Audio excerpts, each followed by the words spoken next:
헐, 어쩌려고. 나 몰라.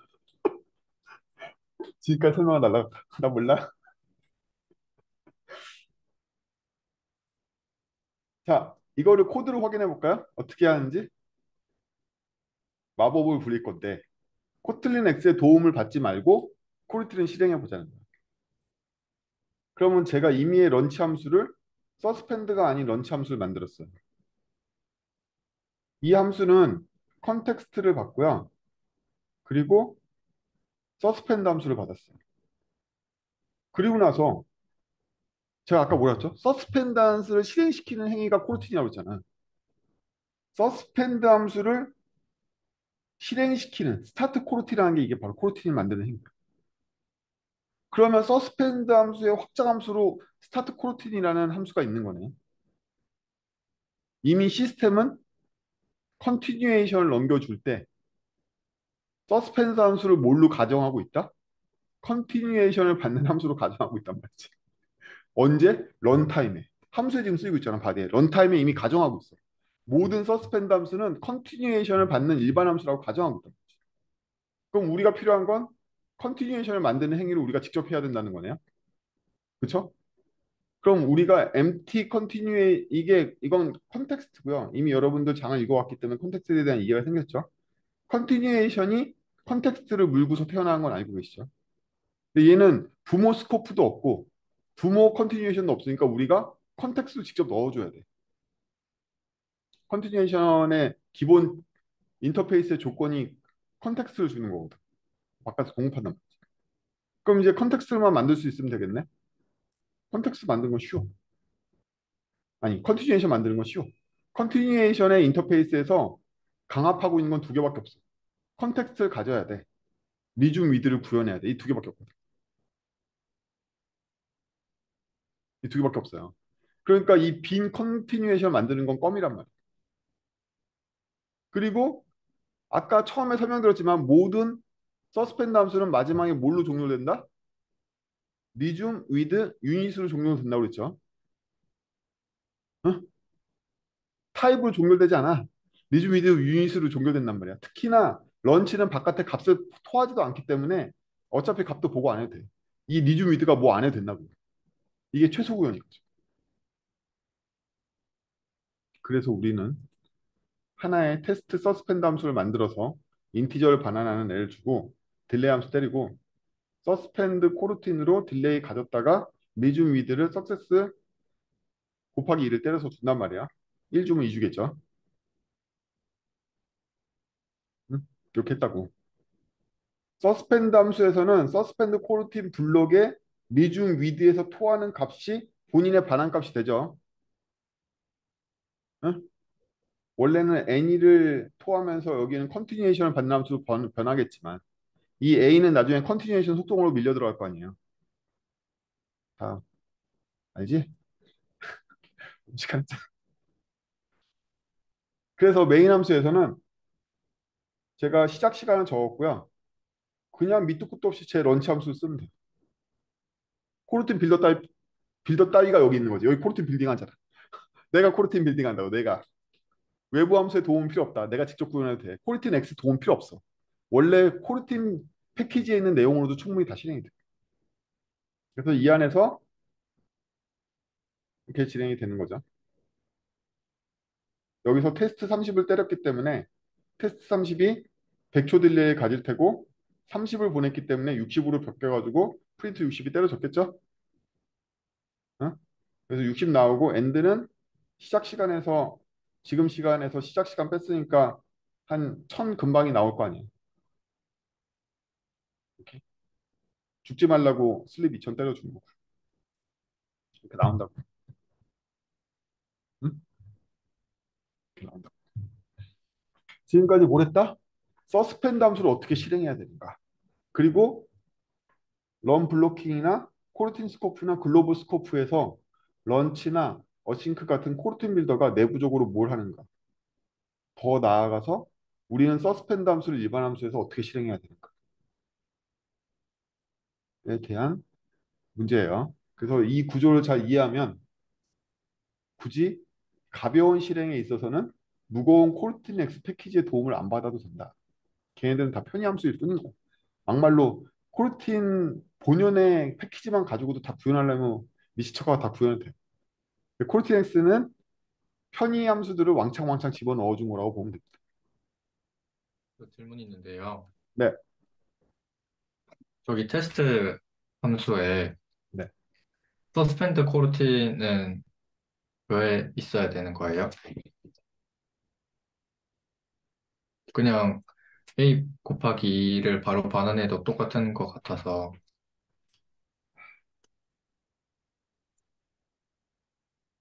왜 똑같다고 생각했는지부터 얘기해줘. 이 똑똑한 사람들 이렇게 얘기하니까 내가 힘드네. 빨리 얘기해봐. 왜 똑같다고 생각하고 했는지. 어, 서스펜드 하자마자 바로 리줌 때리니까 그냥 없는 거나 딜레이는 마찬가지. 서스펜드 함수입니까? 아닙니까? 딜레이는 서스펜드 함수입니다. 그렇죠? 그 다음도 제가 일부러 컨티뉴에이션 체인이 일어나게 서스펜드 코르티는 건 거예요. 책에도 비슷한 예제가 있죠. 서스펜드 함수를 연속으로 호출하는 있지 않았나? 그래.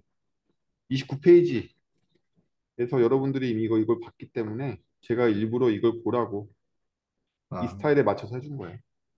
연속되게 차근차근 서스펜드 블록들이 즉 컨티뉴에이션 블록들이 일어나도록 하려고 자연스럽지 않죠?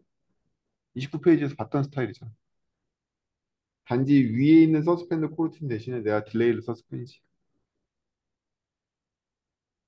오케이? 네. 그 또 다른 거 좀 네, 궁금한 게 있는데 저기 컨트 클래스에 네, 리줌 밋에 대한 구현은 비어 있어도 아무 상관이 없는 거예요? 네, 맞아요. 왜냐하면 여기 런치 함수를 보면 런치 함수 내부에서 있는 애들은 부모인 컨티뉴에이션 이걸 내려받겠죠. 내려받으면 어떻게 되죠? 걔를 감싸는 자기만의 컨티뉴에이션을 다시 만들어내죠. 기억나지? 각각의 서스펜드 함수는 부모로 받은 컨티뉴에이션을 그냥 쓰지 않고 자기 컨티뉴에이션을 감싸잖아요. 그래서 이 안에서는 지 컨티뉴에이션으로 작동을 할 거고요. 다시 돌아올 거란 말이지, 부모로. 껍질 까고서. 그 파일로 껍질 까고 나오는 거 봤죠? 그러면 런치 안에서 이 안에 값을 전달할 수 있어 없어? 컨티뉴에이션한테. 런치는 값을 전달할 수 없어. 따라서 원래 런치의 리즘 위드는 유닛으로 수용돼. 런치 함수의 안에서 리즘 위드는 다 유닛으로 수용이 되기 때문에 할 일도 없어. 런치니까. 런치는 이 안에 있는 일들만 관장하지 지가 뭘 하진 않거든.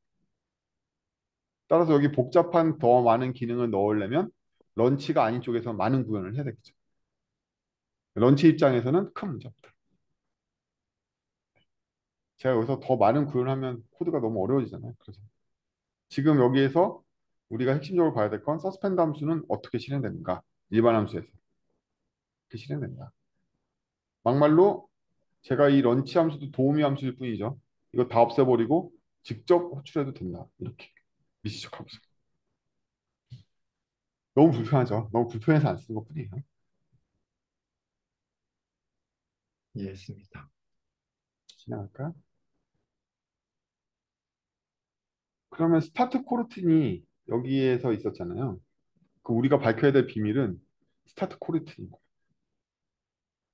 스타트 코르틴은 서스펜드 블럭에 대한 확장 함수인데요. 얘가 어떻게 동작하는지가 바로 런타임에 서스펜드 함수가 어떻게 실행되는지에 대한 비밀이겠지.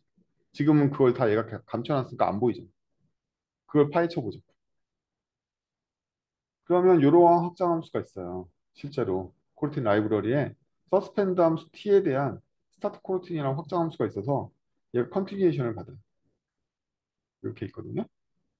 그러면 얘가 어떻게 하냐면 create coroutine on intercepted라는 함수를 통해서 컨티뉴에이션을 전달하죠. 이렇게 되면 여기까지가 하나의 컨티뉴에이션이 만들어질 거란 말이에요. 걔를 인터셉티드 하는 건 뭐다? 인터셉티드를 하면 어떻게 된다? 디스패처를 감지해서 디스패처가 있으면 디스패티즈 컨티뉴에이션을 감싸고 아니면 그냥 토하죠.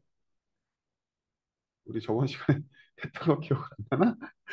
인터셉티드가 하는 일이 뭐야? 라고 물어보면 앞에 있는 컨티뉴에이션에 있는 컨텍스트 안에 디스패처가 있으면 디스패치드 컨티뉴에이션을 감싸가지고 그냥 실행되지 않고 큐에 집어넣는 형태의 컨티뉴에이션을 바꿔주고 리즘 때릴 때마다 만약에 뒤졌는데 얘가 가진 컨텍스트에 디스패처가 없으면 그냥 바로 리즘 때려주는 코드였죠. 그치? 저번 시간 영상 참조에 그런 얘기가 나와요. 그래서 얘한테 리즘을 때리면 만약에 디스패처가 있었던 경우에는 즉시 실행되지 않고 응? 큐에 들어간다고 태스크 큐로 들어가고 이거 했는데 디스패처에 아무것도 없었으면 그냥 바로 실행될 거야. 그래서 스타트 코르티는 리중 유닛으로부터 시작을 한다고 처음에. 그러면 이제 우리가 궁금한 이거지. create coroutine on intercepted가 이게 궁금하다. 그럼 얘도 확장 함수야. 얘도 확장 함수야. 그래서 여기 디스가 생략된 거야. 이 디스가 생략돼서 앞에가 없는 거지. 얘도 확장 함수. 디스로 얘를 알고 있어. 그럼 이 어려운 코드에서 여러분이 봐야 될 건 딱 하나야. 아까 제가 승현님한테 드렸던 질문 바로 이거지. 얘는 서스펜드 함수를 뭘로 보고 있다? 컨티뉴에이션 t를 인자로 받고 any를 토하는 일반 함수로 보고 있다. 그리고 나서 어떻게 실행했다? 컨티뉴에이션을 그냥 전달하여 실행했다. 이게 핵심입니다. 이게 런타임에 그러니까 실행되는 원리라는 거야. 다 까고 나면 얘가 런타임에 실행될 수 있는 이유. 서스펜드 함수가 일반 함수에서 실행될 수 있는 이유는 뭐냐면 서스펜드 함수를 뭘로 바라봤다? 인자로 컨티뉴에이션 들어오고 any 물음표를 토하는 함수 그냥 바라봐. 그리고 그냥 인보크에다 컨티뉴에이션 넣어준 거지. 이거 뭐야? 이거. 이게 핵심인 거죠. 그래서 이미 컴파일러도 알고 나도 아니까 런타임도 알고 있는 거야. 코르티 라이브러리 다 알고 있어. 컴파일하고 나면 서스펜드 함수는 어떻게 된다? 컨티뉴에이션을 인자로 받고 any를 토하는 함수가 될 거라는 걸 우리 모두가 알고 있다고. 그러니까 런타임에 당당하게 에즈로 캐스팅 해버리고 그리고 당당하게 인보크에다 컨디션 넣어서 실행해버리는 거지. 그럼 실행이 되냐고? 실행이 잘 되겠지. 이게 바로 서스펜드 함수가 아닌 곳에서 서스펜드 함수를 호출하는 원리입니다.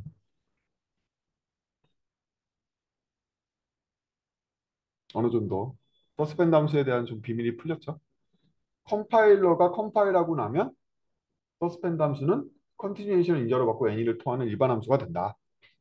이걸 알고 있으니 이걸 감추고 있는 스타트 코르틴이나 스타트 코르틴 언 인터셉티드라든지 이거 스타트 시리즈가 함수가 4개인가 있어요. 걔네들 이용해가지고 실행하면 걔네들 결론은 태반다 밑에 가면은 뭐 다 이거다. 다 이거다.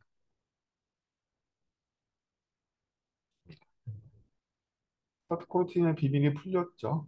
이게 결국에는 여러분들이 코트린 X에 있는 많은 스코프 객체가 제공하고 있는 코르틴 빌더들의 마지막까지 파고 들어가면 여기에 걔네들은 그거에 대한 편의함수일 뿐이야. 많은 랩핑을 하고 있는 편의함수.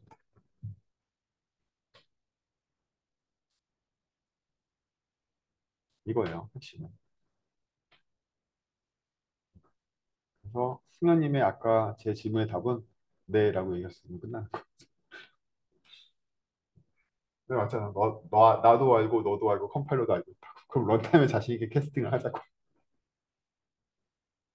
62페이지 예제를 보면 심심치 않게 글로벌 스코프가 나오고 그 장 전체에서 글로벌 스코프가 나오는데요. 글로벌 스코프는 쓰시면 안 돼요. 왜냐하면 글로벌 스코프는 어떤 특징이 있냐면 안에 컨텍스트가 없어. 미친놈이.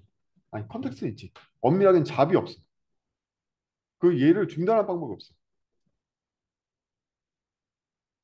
그래서 얘는 프로그램이 실행하는 도중에 잘 중단되길 바래야 돼. 만약에 잘 중단되지 않으면 심지어 글로벌 스코프는 지가 알아서 스레드로 만들어요. 백그라운드 스레드를 지가 알아서 만들어.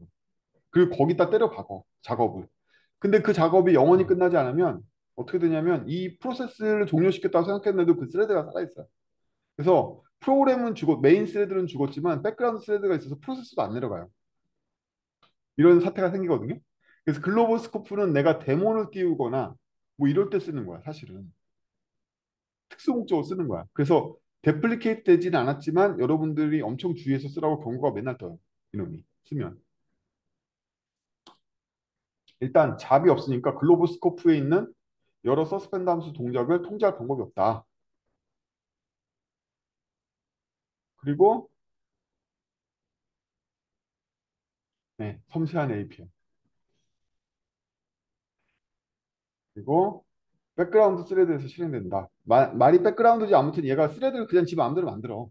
우리 메인 스레드랑 상관없이. 그러니까 백그라운드 스레드라고 얘기하는 거야. 그 스레드를 우리가 통제할 방법도 없어. 이 스스로 만들어가지고. 뭐 방법이 없는 건 아니죠.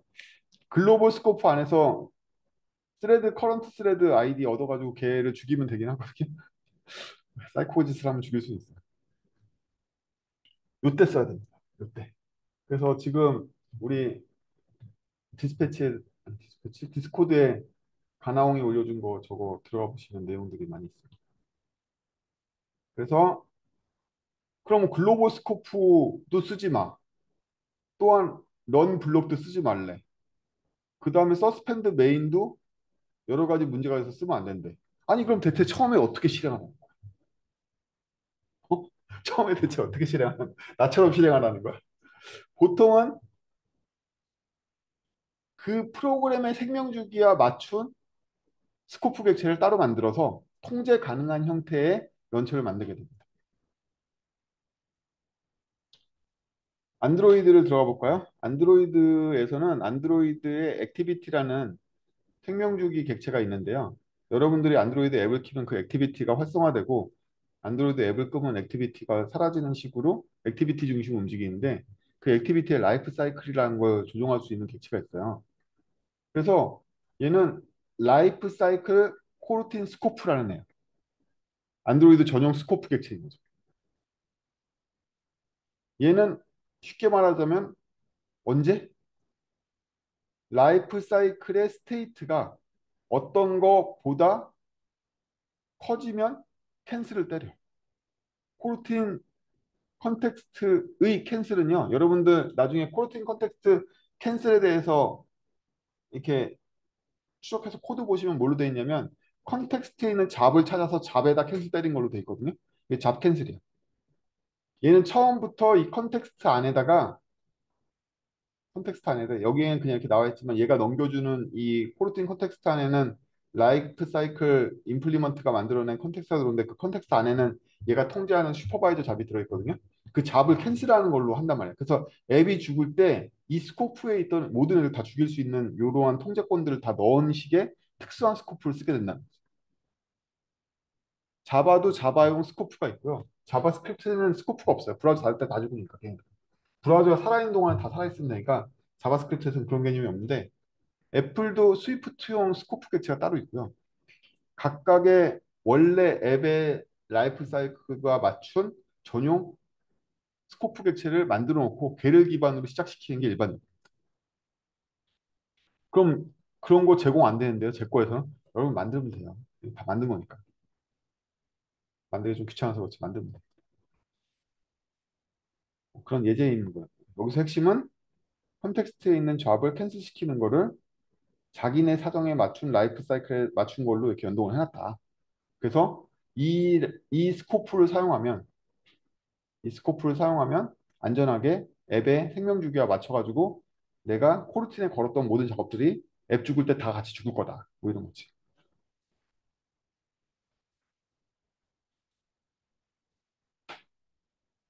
그래서 코르틴 스코프하고 빌더에 대해서 좀 더 얘기를 해보자.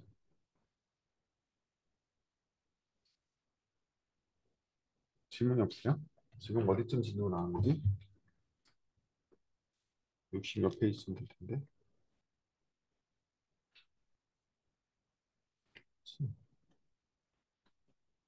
이제 럼블러킹이나 뭐 이런 얘기 좀 나오고 글로벌 스코프 나왔으니까 그것도 있죠. 여러분들 한 65페이지 정도까지 질문 없으세요? 이제 이 이후 내용이 나올 거라서.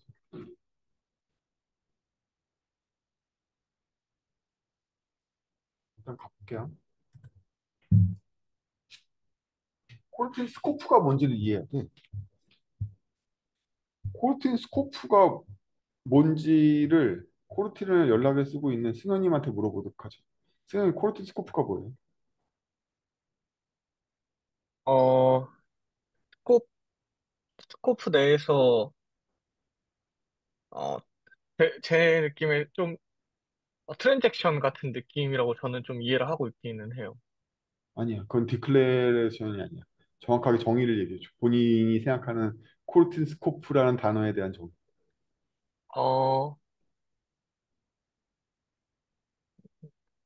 어, 하나의 컨텍스트가 살아있는 스코프라고 봐요. 라이프 사이클? 그 범위? 뭐라 해야 되죠? 하여튼 그 하나의 스코프가, 하나의 컨텍스트가 살아있을 수 있는 범위라고 봅니다, 저는. 뭐 이렇다는 거예요. 즉, 코르틴 스코프가 무엇인지 정의하기가 어려워서 감각적으로 쓰시는 분들은 코르틴 스코프를 정의가 굉장히 어렵습니다. 승현님이 말씀하시는 건 코르틴 스코프를 쓰고 있을 때 일어나는 현상이거든요.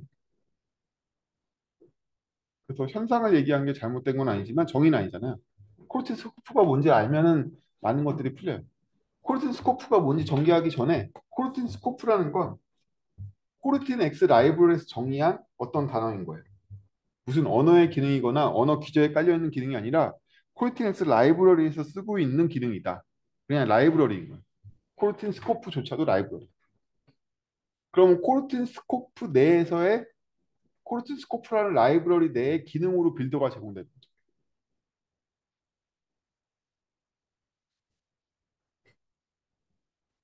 코르틴 스코프는 내부적으로 컨티뉴에이션을 감추고 있어요. 그래서 코르틴 스코프가 뭘 해주냐면 여러분들이 중단 함수를 생으로 쓸 때는 어떻게 한다? 컨티뉴에이션 리즘을 쓰잖아요. 우리 여지껏 배운 것처럼 라이브러리 없이 우리가 중단 함수를 그냥 쓸 때 중단 함수를 쓰는 사용 방법은 컨티뉴에이션 리즘이란 말이야. 생으로 컨티뉴에이션 리즘을 호출한 코드가 어딘가에 들어간단 말이지. 근데 우리가 코르틴 스코프를 선언하는 순간 아예 컨티뉴에이션이 안 보여. 우리는 컨티뉴에이션을 찾을 수가 없어. 컨티뉴에이션 리즘이 불가능한 거야. 왜냐하면 코르틴 스코프는 컨티뉴에이션 리즘을 하지 않게 만들어주는 애거든. 엄밀하게 얘기하자면. 더 나아가서 컨티뉴에이션을 감추고 코르틴 스코프 내에서 제공해주는 어휘로 코르틴을 써라 이거야. 그게 핵심인 거지. 따라서 코르틴 스코프를 이해한다는 건 뭐냐면 컨티뉴에이션을 코르틴 스코프가 어떻게 추상화하느냐를 이해하는 거와 똑같아. 우리가 1장부터 5장까지는 서스펜드 함수와 그 안에 컨티뉴에이션과 컨티뉴에이션 리즘에 대해서 배웠다면 코르틴 X 라이브러리를 배울 때는 스프링이 어떻게 서블릿을 감췄는가를 배우는 거와 비슷하다는 거지. 스프링이 서블릿을 감추잖아요. 그 우리 스프링의 사용법을 배우잖아. 서블릿 밑에 깔린 거고. 마찬가지야. 코르틴 스코프는 내부에 컨티뉴에이션을 감춰버리고 우리한테 보여주지 않아. 우리는 이제 코르틴 스코프 라이브러리의 사용법을 배워야 돼. 코르틴 X의 사용법을 배우는 거지. 근데 얘 이름을 왜 스코프라고 지었느냐? 일반적으로 함수 스코프, 변수 스코프 하면 뭐죠? 범위 내에 통용되는 어휘라는 뜻입니다. 여러분들이 일반적으로 스코프라고 언어론에서 배우는 건 뭐냐면 이 스코프 내에서만 그 변수가 유효해 뭐 이런 거잖아요. 그때 변수를 어휘라고 부른단 말이에요. 렉시칼이라고 부르는데 코르틴 스코프도 마찬가지로 특정 블록 내에서만 이 스코프가 승현님이 말씀하신 컨텍스트가 공유된다든지 특정한 어싱크 어웨이터 같은 빌더를 쓸 수 있다든지 어떤 기능이 제공된다든지 이런단 말이에요. 그래서 코르틴과 관련된 특수한 기능을 제공해주는 스코프를 만들어주는 라이브러리야 라는 뜻을 확 줄여서 코르틴 스코프라고 얘기하는 거지. 그래서 이 범위 내에서 이 스코프 내에서는 너는 저 수준의 컨티뉴에이션 통제를 안 해도 돼. 대신에 고수준의 코르틴 스코프 내의 어휘를 통해서 서스펜드 함수들을 제어할 수 있어. 뭐 이런 거라는 거죠. 이게 5장에서 두 페이지만으로 강조하긴 했는데 그게 되게 중요한 내용이에요. 코르틴 X는 개념이 여러분들한테 1장부터 5장까지의 컨티뉴에이션을 되도록이면 안 보여주는 거야. 그거 너무 저수준이란 말이지.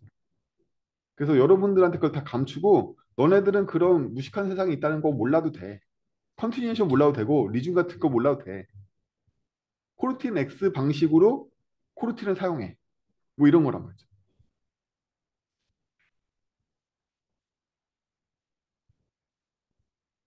그래요. 내부 까보면 결국에는 컨티뉴에이션을 추상화했겠죠. 근데 우리한테는 안 보여. 어디서 리준 때리는조차도 안 보여. 그리고 이거 파고들 필요도 없어요. 우리는 이제 스프링 문법을 스프링 부트 3.1 인문하기 뭐 이런 책 150페이지밖에 안 되는 책 가지고도 스프링 가지고 레스트 서버 잘만 만들잖아. 서블릿 스펙 몰라도 되고 잘만 만들잖아. 똑같아.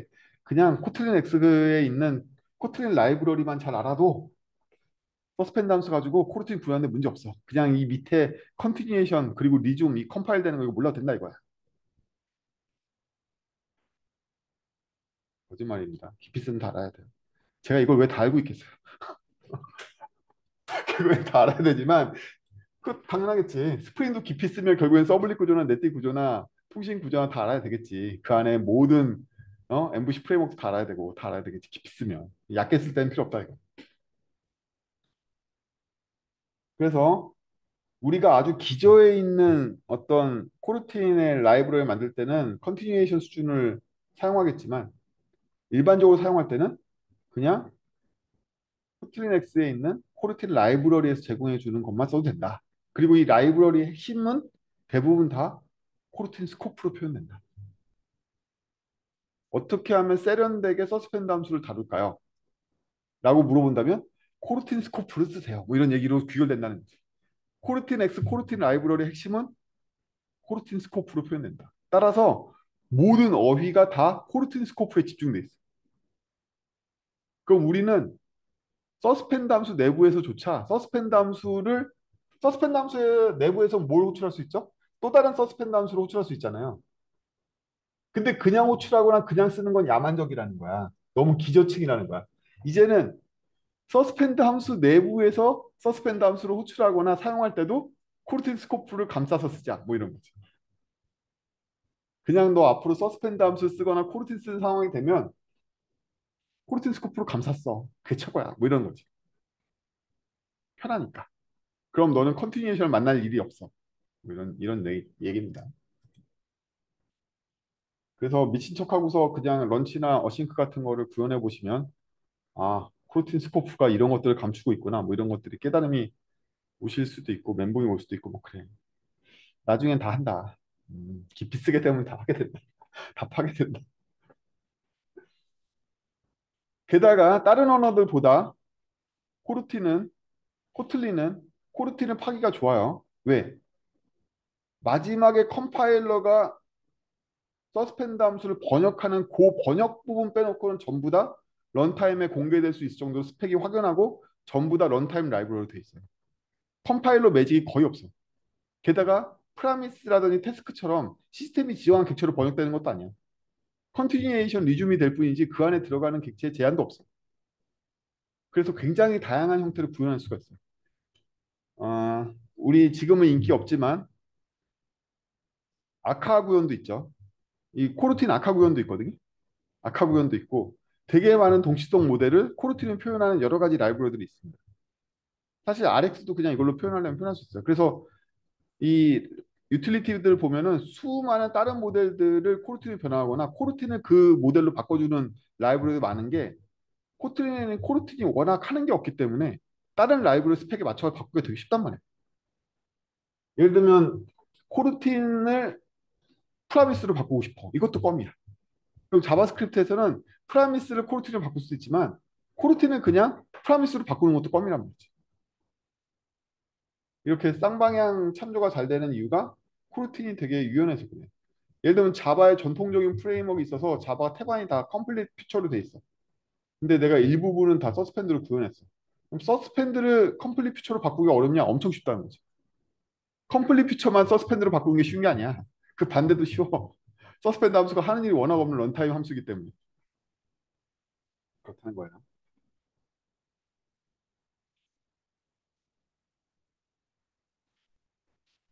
제가 지금 진행한 여러분들의 책들을 다 책에 있는 내용들은 다 소화하셨다고 가정하고 책에 없는 내용만 짚어드리고 있어요. 이제 7장으로 갈 건데 6장까지 질문을 받겠습니다. 한 템포 쉬운 거지.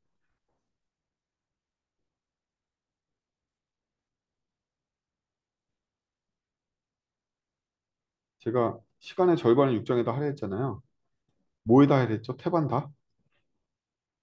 코트린 X 코르틴이 어떻게 진짜 언어에 있는 코르틴과 다른가? 무슨 철학을 갖고 있나? 뭐 이런 거에 되게 제가 많이 할애를 했잖아요. 그래서 여러분들도 명확하게 코르틴 코어와 코트린 X 라이브러리에 있는 이 기능들을 분리해서 생각하실 수 있어야 되고요.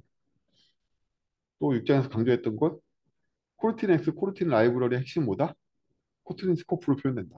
코트린 스코프에다 덕지덕지 모든 기능을 붙여놨다. 그 코르틴 X에 있는 코르틴 라이브러리를 잘 사용한다는 얘기는 거의 모든 문제를 코르틴 스코프에서 해결한다는 거다. 그래야지 컨티뉴에이션 안 만날 수 있게 해주니까. 자, 코르틴 컨텍스트로 바로 가겠습니다. 저 질문 하나 있습니다. 네, 저 64페이지에 네, 싱크 쪽 좀 이해가 안 가가지고 네, 질문드린데요. 네, 그 런치 빌드와 비슷하게 싱크 빌드는 호출되자마자 코르틴을 즉시 시작합니다라고 써져 있고, 네, 그리고 디폴트 값이 생성되면 해당 값을 내부에 저장하기 때문에 네, 어웨이트에서 값이 반환되는 즉시 값을 사용할 수 있습니다라고 적혀져 있잖아요. 제가 보기에는 이게 어싱크 빌더가 이제 실행이 되면 바로 어싱크 내부를 이제 실행을 하고 어웨이트 때 이제 값을 전달해 주는 것 같은 느낌이 드는데 네. 제가 이해한 게 맞을까요?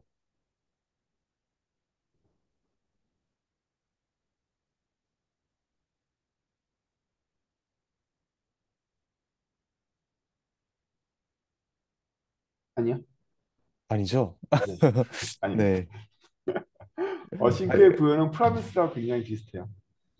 네. 우리는 프라미스를 뭐라고 부르냐면 반제어라고 불러요. 반제어.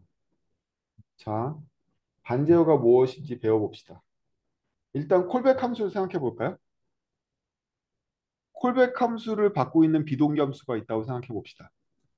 그럼 우리는 콜백 함수의 그 콜백을 넘기면서 호출하는 순간 이미 비동기의 프로세스는 시작이 된 거죠.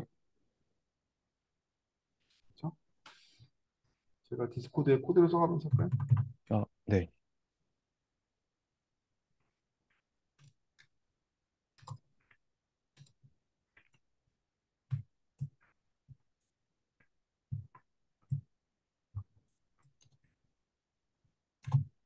이렇게 하면요. 제가 이 함수를 콜하는 순간 이미 로딩은 시작된 거 아니에요?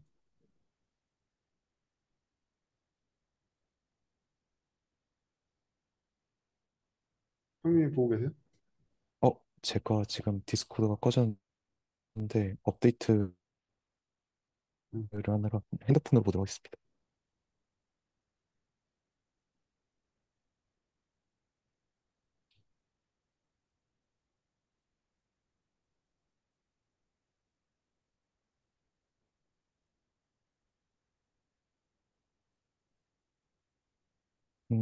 네네. 이러면 이걸 뭐라고 부르냐면 제어권 상실이라고 불러요. 음, 왜냐하면 콜백이 언제 수술될지 제 입장에서 알 수 있나요, 없나요? 알 수가 없죠. 그럼 제어권은 누구한테 넘어간 거죠? 로드 URL한테 넘어갔죠. 네. 그럼 로드 URL이 언제 일을 끝낼지 저는 모르잖아요. 네. 그래서 콜백 스타일은 콜백 헬이 나쁜 게 아니라 언제 저놈이 튀어나올지를 모른다는 게 가장 최악이에요. 아, 그래서 콜백 함수들을 실제로 여러분들이 구현하신 게 타이밍과 관련되어 있는 경우 대부분 어떻게 구현되어 있냐면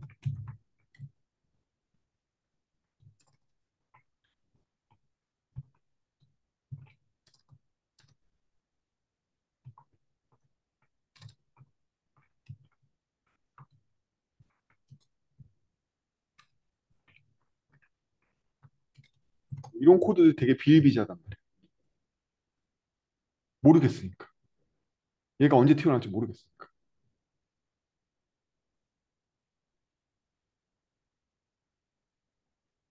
예를 들면 로드 URL 한 다음에 내가 그림을 그리기 전에 그 앞에 뭔가가 더 들어와 있어야지만 그림을 그릴 수 있어. 선행 조건이 또 있다는 거죠. 근데 내가 이게 제어권이 저한테 없으니까 제어권이 로드 URL한테 있잖아요. 네. 이놈의 타이밍을 모르겠는 거야. 그러니 그 안에 또 제어를 또 넣는 수밖에 없어. 그렇죠? 네. 음, 아, 뭐야. 내가 엔터 안 네. 쳤구나. 이거 죄송합니다. 보이세요? 형님? 네. 네. 이렇다는 거예요. 네. 그래서 콜백 함수의 나쁜 점은 제어권이 없다는 거야. 이게 언제 호출될지 몰라. 음, 근데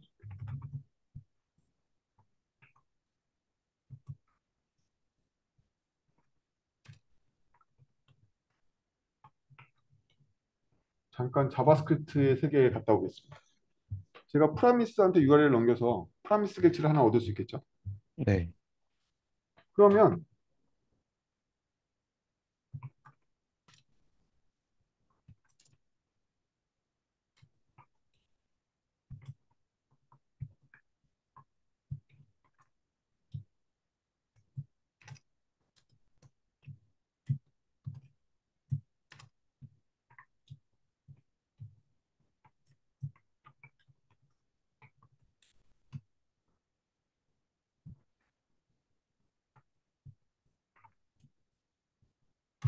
이렇게 할 수 있단 말이야.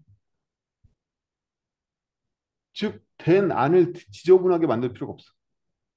음, 이게 바로 반제어야. 반제어라는 건 뭐냐면 내가 언제 로딩이 완료되는지는 모르지만 den이 호출될 시점을 내가 제어할 수 있어.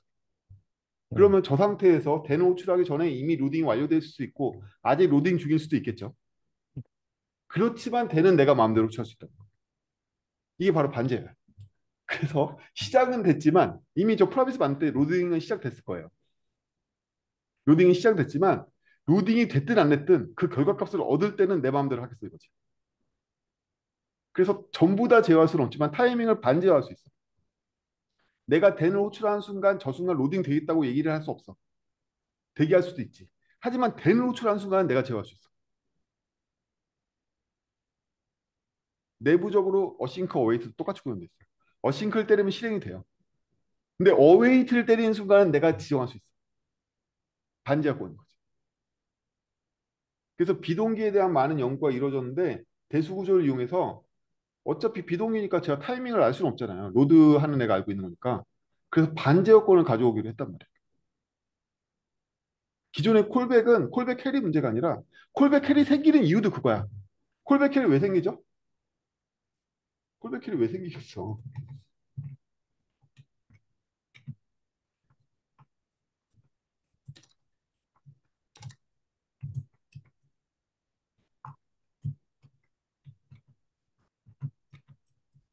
이래 생기는 거야. 이래서 처음부터 제어권이 없기 때문에 콜백 캐리 생기는 거야.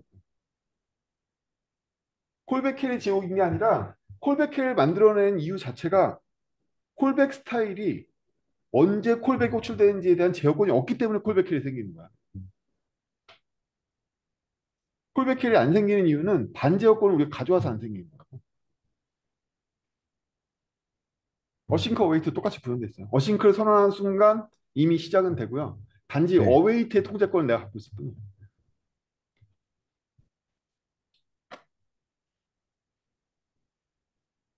그래서 최근 언어들은 대부분 반제어권으로 돌아서고 있어요. 예를 들면 자바도 옛날에는 퓨처만 만들어 놓고 반제어권이 아니라 완전한 제어권을 얻게 되려니까 어떻게 된다? 블로킹이 일어난단 말이지. 퓨처 웨이트를 때리면서. 그러다 컴플리트 퓨처로 바뀌면 어떻게 된다? 반제어권 형태로 바뀐단 말이야. 그래서 현대 비동기의 결론은 반제어권. 이게 언제 될지 모르겠지만 그거를 트리거하는 타이밍은 내가 하겠어. 뭐 이런 거지.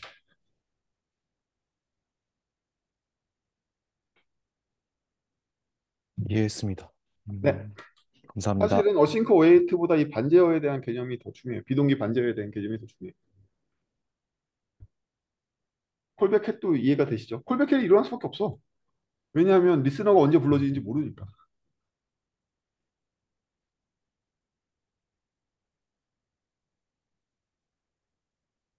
자, 그럼 7장으로 코르틴 컨텍스트로 가겠습니다.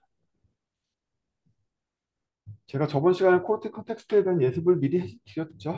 근데 그때는 개념이 더 부족하고 책도 조금밖에 안 읽으셨기 때문에 개념이 없는 상태에서 스쳐 지나가서 다 기억이 안 나실 거예요.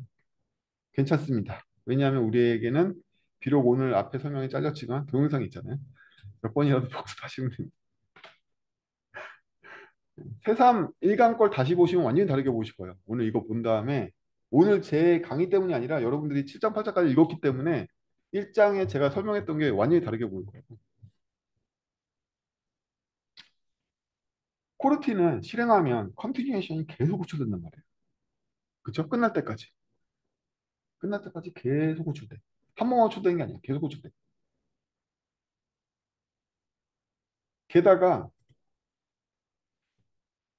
게다가 서스펜드 함수 안에 서스펜드 함수가 있으면 어떻게 된다? 부모의 컨티뉴에이션을 또 감싸가지고 새로운 컨티뉴에이션을 또 만들잖아요. 기억나시죠? 페어런트 컨티뉴에이션 감싼 자기 컨티뉴에이션 타입을 또 만들잖아요. 그렇단 말이야. 그러면 부모인 건 알아. 링크드 리스트처럼 부모 노드가 있다는 사실은 알아. 근데 부모 자식 간에 연결되고 있는 공통 데이터. 예를 들면 승현님이 얘기하셨던 코르틴 스코프는 컨텍스트가 공유되는 것 같아요. 바로 그거야. 즉 컨티뉴에이션은 링크드 리스트처럼 연결되어 있지만 부모가 갖고 있던 컨텍스트는 자식이 직접 참조했으면 좋겠어. 왜? 공유 데이터라서 그래. 내가 내 컨티뉴에이션만 도는 내 서스펜드 함수 하나에서만 그 컨티뉴에이션이 호출될 때의 문제만이 아니라는 거야.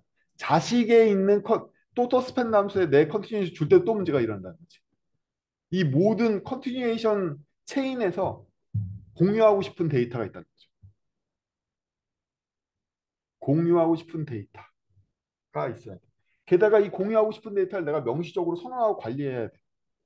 내가 거기 개입을 코드상으로 명시적으로 개발자가 할 수 있는 어떤 인터페이스가 필요하다. 그래서 컨티뉴에이션에 컨텍스트라는 인터페이스를 열어준 거예요. 네가 컨텍스트를 컨티뉴에이션에서 넘겨주면 그 컨텍스트는 자식 컨티뉴에이션인 부모 컨티뉴에이션을 감쌀 때도 전달이 될 것이고 아무 데서나 걔를 참조할 수 있을 것이고 뭐 이런 식의 인터페이스를 열어준 거란 말이지. 따라서 코르틴 컨텍스트라는 건 지금 제가 말한 기능의 고유명사입니다. 맥락이나 뭐 이런 게 아니라 이런 겁니다. 그렇죠?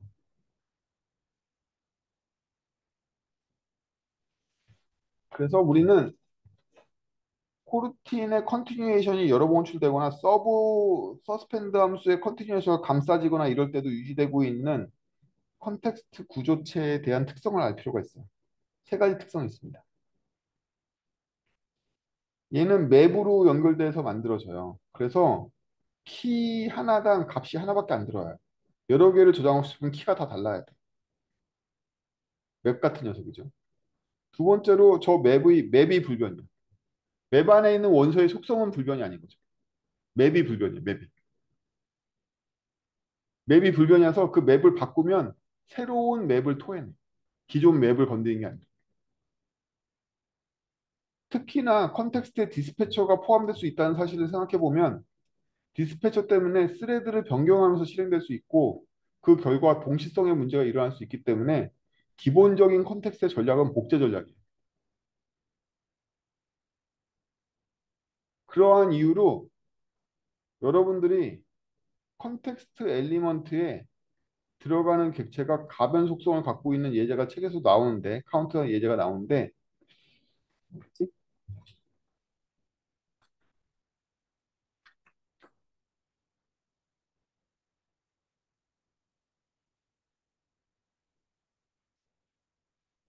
음. 82페이지에 보면 제일 꼭대기에서 두 번째 줄 바로 선언된 넥스트 넘버가 보이고 프린트 넥스트 할 때마다 넥스트 넘버가 플러스 플러스 되고 있죠. 이거 위험해. 실제로는. 여기에서는 상황이 되게 간단하게 디스패처가 하나로 유지되고 있기 때문에 그런데요. 중간중간 서브 잡에서 계속해서 디스패처를 바꿔가면서 호출하다 보면 걸려. 걸리거든. 그래서 제 추천은 엘리먼트 객체의 속성에 가변을 쓰지 말아라. 문제 일으킨다 나중에. 바보 된다. 조심해라. 그냥 이렇게 평화롭게 하나의 디스패처에서 놀 때는 안 생기지. 디스패처 내에서의 순서가 보장되니까. 다수의 디스패처가 동시에 동작하면 죽음이다. 하지 말아라. 라는 거예요.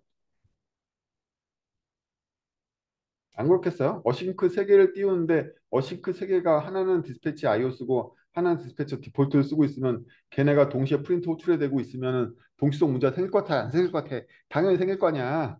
그냥 그 안에서 시리얼라이제이션이 보장이 되는 것뿐인 순서가 큐 안에 넣기 때문에 디스패처가 다수로 뜨면 다수의 스레드가 어싱크면 동시에 실행될 텐데 동시에 실행되는 애가 가변 상태에 동시에 접근할 거 아니야. 당연히 문제가 생길 거 아니에요. 그런 여러 가지를 고려하면 내가 만든 건 디스패처 하나만 쓸 거야를 절대로 보장하지 않는 이상은 동시성 문제를 일으킨다고. 그래서 웬만하면 컨텍스트 엘리먼트에 가변 속성을 넣지 마라. 또 한 가지 특징이 있는데요. 엘리먼트가 곧 맵 구조체예요. 이 골 때리죠. 지가 엘리먼트인데 그 엘리먼트들은 전부 다 맵 구조체이기도 해요. 이 비밀은 코드로 반드시 보셔야 됩니다. 아니 그럼 머릿속에 떠오르는 게 그거죠. 아니 모든 엘리먼트는 그러면 안에 맵을 갖고 있다는 얘기야? 뭐 이런 식으로 들리잖아요. 아닙니다. 아니에요. 그래서 그거는 볼 필요가 있어서 볼 거예요. 그래서 이러한 컨텍스트의 기본적인 사용 방법은 모든 컨티뉴에이션 리즘 될 때마다 공유하고 있어야 되니까 시스템에 예약한 애들이 몇 명 있어요. 대표적으로 디스패처가 그렇습니다. 디스패처는 우리 코르틴 실행에서 봤지만 어떻게 된다? 인터셉티드를 호출하게 되면 컨텍스트 안에 디스패처가 있는지 없는지를 뒤지는 코드가 아예 언어 라이브러리 레벨에 내장돼 있어요. 그렇죠? 그래서 코르틴 컨텍스트는 애매한데요. 잘못 만든 거기도 한데요. 코르틴 컨텍스트의 키는 아무나 만들 수 있는 인터페이스고 런타임의 구조체에 들어가는 값인데도 불구하고 타입이 아닌 값이 런타임에 인지되는 그 값이 디스패처라든지 잡 같은 중요한 역할을 수행하게끔 설계가 되어 있어요. 사실 뭐 잘못된 소리예요. 그렇게 쓰면 안 되는데 이 사용되는 거 쪽의 인터페이스의 편의성을 위해서 그렇게 만들어요. 원래 시스템 레벨에서 언어 라이브러리 레벨에서 디스패처를 인지하거나 이런 것들은 런타임의 자료 구조 뒤져서 키라는 애가 있네. 뭐 이렇게 인지하면 안 되는 거잖아. 타입으로 명확하게 인식을 해야지. 근데 그렇게 설계가 돼 있다. 이건 마치 여러분들이 어떤 프로그램 만들었는데 코어 라이브러리 기저 측에서 맵에 맹기환이가 들어있으면 헬로우를 출력해. 뭐 이렇게 그거를 스프링 코어에 내장한 거나 마찬가지라서. 그렇게 짜면 안 되는 거잖아. 그렇게 짜고 있어. 그래서 코르틴 컨텍스트 엘리먼트는 인터페이스이자 키도 인터페이스지만 특정 키는 시스템이 사용한다. 라는 거지. 그 레벨로 분리되어 있지도 않고 시스템 키라는 타입으로 분리되어 있지도 않아. 그냥 그냥 어떤 키는 시스템이 써. 심지어 그 키에 해당되는 엘리먼트도 우리가 마음대로 만들 수 있어. 뭐 이런 느낌으로 되어 있습니다. 그래서 여러분들은 코르틴 컨텍스트를 관용구와 함께 배우지 않으면 사용할 수 없어요. 즉 타입만으로 인식하거나 문서만 보고서는 컨텍스트 제대로 쓸 수 없어. 왜? 런타임에 주어진 특수 객체가 특수한 역할을 하는 식으로 관용적으로 쓰이기 때문이지. 반드시 예제로 익혀야 돼. 이게 코르틴 컨텍스트가 어려운 점 중에 하나예요. 스펙 문서로 이해가 안 돼. 그냥 키를 받아들일 뿐이니까. 특정한 키가 시스템에서 이 부문으로 사용된다. 그게 코르틴 컨텍스트의 어려운 점입니다. 그래서 제가 지금 언급하고 있는 애들, 이 세 개는 에러 핸들러는 코르틴엑스 코틀린 라이브러리 수준에서 사용하고 있고요. 디스패처는 코틀린 언어 수준에서 사용하고 있고요. 코틀린 잡은 코틀린 언어 수준에서 관여는 하지만 되게 조금만 관여하고 우리가 잡에 대한 라이프 사이클 그 표에 나오는 거 정도로 관여하는 건 코르틴 스코프 수준의 코틀린 엑스에서 관여하고 있습니다. 언어 수준에서 잡을 모르는 건 아닌데 엄청 조금만 관여해요. 전에 전 시간에 살짝 봤죠. 엄청 조금 한 블럭 관여하는 거 그만큼 관여하긴 해요. 근데 잡의 본격적인 기능 전체는 코르틴 스코프를 썼을 때 그때부터 발현됩니다.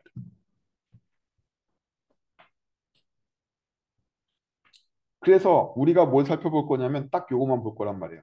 컴바인드 컨텍스트라는 것만 하나 볼 거예요. 이게 어떻게 코르틴 엘리먼트가 엘리먼트이면서 동시에 맵인지를 나타낸다 이거야. 그러면 함수형 프로그램 배우신 분들은 알겠지만 딱 벌써 링크드 리스트의 대수 구조를 갖고 있죠. 레프트의 또 다른 컨텍스트, 오른쪽의 엘리먼트라는 컨텍스트죠. 라는 컨텍스트. 그래서 컴바인드 컨텍스트는 우항의 엘리먼트, 라이트의 엘리먼트 갖고 있고 좌항의 에러가 아니라 또 다른 컨텍스트를 갖고 있어요. 링크드 리스트 구조다. 링크드 리스트입니다. 그러면 우리가 get 키를 하면 어떻게 얻는다? 링크드 리스트를 타고 가면서 처음에 커런트를 디스로 선언했죠. 그 다음부터는 커런트를 넥스트로 계속 옮겨가면서 찾을 때까지 가는 거죠. 그래서 여러분들이 플러스 연산자를 쓰면 멀쩡하던 엘리먼트를 즉시 컴바인드 컨텍스트로 바꿔줍니다. 이게 비밀이야. 모든 엘리먼트가 플러스 연산을 통해서 맵으로 바뀌거나 어떤 엘리먼트도 맵으로 바뀌는 이유는 모든 컨텍스트의 엘리먼트에 내장되어 있는 플러스 연산자가 플러스 하자마자 컴바인드 엘리먼트 컨텍스트로 바꾸기 때문이에요. 컴바인드 컨텍스트의 끝은 뭐다? 더 이상 컴바인드 컨텍스트가 아닌 거야. 플러스 연산을 하는 순간 컴바인드 컨텍스트로 바뀌고요. 타고 가다 보면 마지막에 있는 컨텍스트는 컴바인드 컨텍스트가 아니에요. 처음에는 컴바인드 컨텍스트가 아니었던 거지. 플러스 연산을 통해서 컴바인드 컨텍스트로 태어난다. 그래서 탐색이라든지 마이너스라든지 전부 다 링크드 리스트의 구조로 계속 컴바인드 컨텍스트 타고 가다가 아니면 끝내는 식으로 되어 있어요. 코드들이. 이게 엘리먼트이자 맵인 비밀이에요.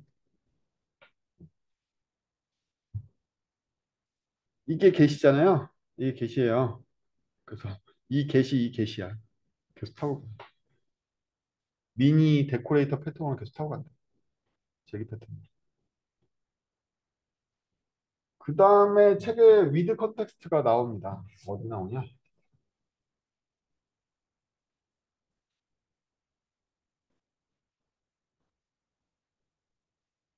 위드 컨텍스트가 나옵니다.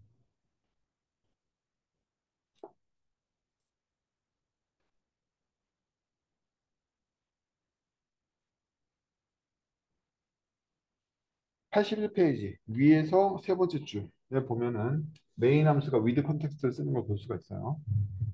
그래서 특정 컨텍스트를 주면서 실행하려고 with 컨텍스트를 쓰는 걸 볼 수가 있고요. 여기뿐만 아니라 82페이지에서도 물론 사용하고 있고요. 그거 말고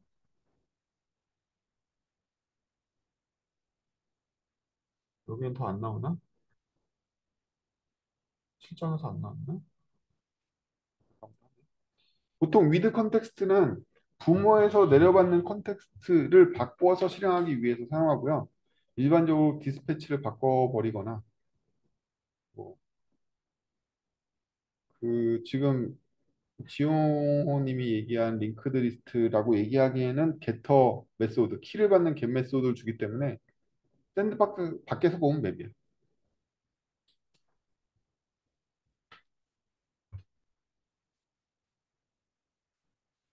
단지 내부 작동이 맵이 아닐 뿐이지. 내부 작동은 링크드 리스트지. 그렇게 따지면 링크드 해시백도 비슷하지.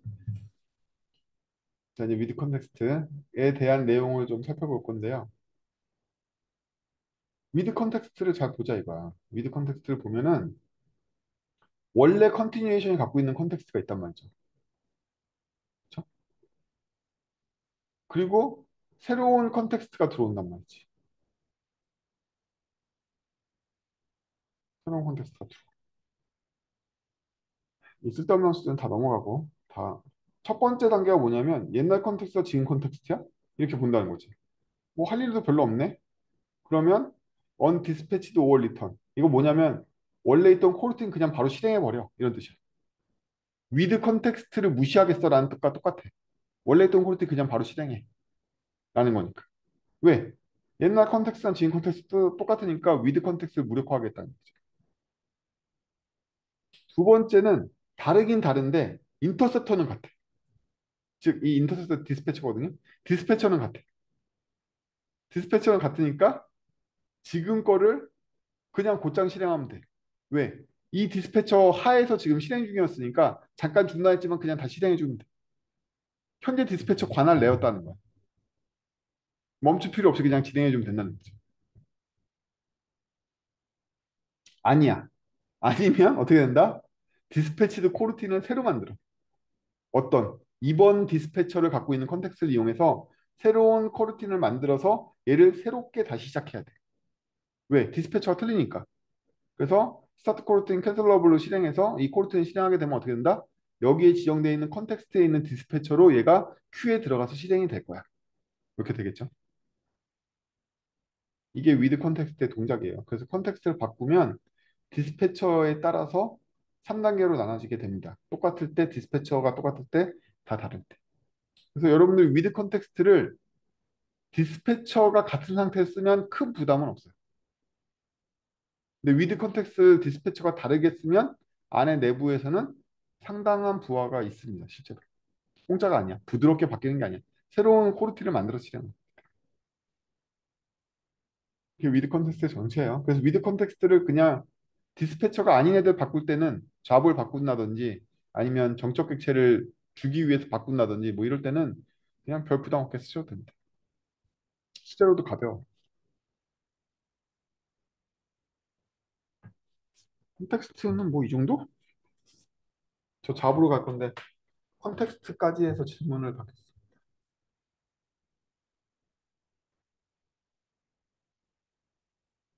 컨텍스트가 어려운 것도 마찬가지야. 아까 코르틴 스코프가 어려운 게 뭐였다? 코르틴 스코프가 뭔지 명확하게 설명할 수 없는 거. 코르틴 컨텍스트가 어려운 것도 똑같아. 코르틴 컨텍스트가 무엇인지 명확하게 설명하지 못했다는 게 어려운 거지. 지금 제 설명 듣고 컨텍스트나 스코프가 무엇인지 명확하게 설명할 수 있는 입장에서는 이제 더 이상 이 내용들이 별로 안 어려울 거야. 그 아까 네, 어 디스패처나 이런 커리팅 컨텍스트의 키 값을 네, 그 코어 쪽에서 직접 참조해서 쓰고 있어서 문제다라고 하셨던 것 같은데 네, 그게 제가 정확하게 잘 이해가 안 돼가지고 네. 그 코어 라이브러리랑 어쨌든 다른 디스패처나 이런 녀석들이 구현된 라이브러리는 별도로 분리되어 있는데 어떻게 그런 키 값에 대한 구체적인 의존이 가능한 거예요? 왜냐하면 코르틴 아니 컨텍스트 엘리먼트의 구현체 일부가 내장돼 있어서 그래요. 코어 쪽에 언어 라이브러리 안에 내장돼 있어서 그래요. 근데 코르틴 디스패처가 구현하는 거는 그 코르틴 인터셉터라는 코르틴 컨텍스트고 그 코어 라이브러리는 코르틴 디스패처를 아는 게 아니라 인터셉터를 아는 형태로 해서 맞아요. 여기 보면 이런 이게 바로 실제로 인터셉티드의 코드거든요. 저기 보면 컨텍스트 컨티뉴에이션 인터셉터라는 말이 나오잖아요. 그렇죠? 네. 근데 그거의 구현체를 따라가 보면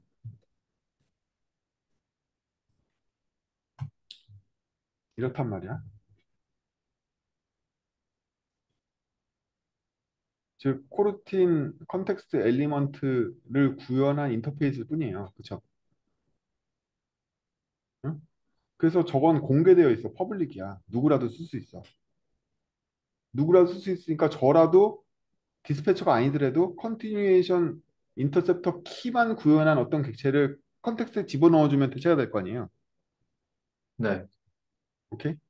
그럼 여기에 네. 얘가 인터셉터로서 동작할 수 있게 몇 가지 메소드를 강제로 구현해야 되는 것들이 있는데 그 중에 인터셉트 컨티뉴에이션과 릴리즈 컨티뉴에이션이 있단 말이지. 보여줄게. 이게 있어. 근데 막말로 인터셉트 컨티뉴에이션은 받은 인자를 그냥 토해도 되죠. 인터페이스를 보건데. 그리고 릴리즈 인터셉티드 컨티뉴에이션은 심지어 기본 구형이 아무것도 안 한 걸로 돼 있기 때문에 무시해도 되죠. 응? 즉 말이 인터셉터지 아무것도 안 하는 인터셉터를 만들 수 있거든요. 그리고 이거를 내가 컨텍스트 엘리먼트로 넣어주면 디스패처는 무력화되는 거지. 그런 생각을 한 번이라도 해봤어? 안 해봤을 거 아니야. 어? 안 해봤잖아. 왜? 숨겨져 있으니까. 어디에? 코어 라이브러리 코드 안에 숨겨져 있거든. 그 코드를 까기 전에는 아무도 모르는 거야. 런타임에 인식하는 런타임 키 값일 뿐. 제가 지금 근데, 제일 위에 캡처 화면에 인터셉티드 안을 까줬기 때문에 컨티뉴에이션 인터셉터가 디스패처를 위한 키라는 걸 인식할 뿐입니다. 음, 그, 근데, 어, 원래 어쨌든 시스템이 사용한 네. 어쨌든 이런 구현으로 인해서 만약에 필요한 경우 컨티뉴에이션 인터셉터를 커스텀해서 사용할 수 있는 그런 자유도가 높아졌다는 이점이 있지 않나요? 그런 얘기가 아니에요. 시스템이 이거를 내부에서 코어하게 쓰고 있다는 게 문제라는 거라고. 그 얘기는 뭐냐면 이 인터페이스 레벨에서 아예 있었어야 된다는 거야.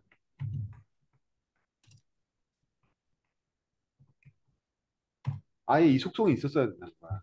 저렇게 컨텍스트의 일부가 아니라 정확한 속성을 주어줬어야 된다는 거야. 명확하게 인지할 수 있도록.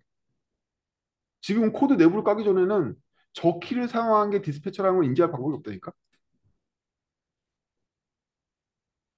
저 인터페이스를 구현한 어떤 엘리먼트를 집어넣어서 디스패처가 사라질 거라는 걸 어떻게 알아? 지금 제가 저 코드 까줬으니까 아는 거잖아. 다 아무도 모르는 거야. 근데 저건 퍼블릭 인터페이스야. 아무라도 저거에 엘리먼트를 만들 수가 있어. 구상 엘리먼트를.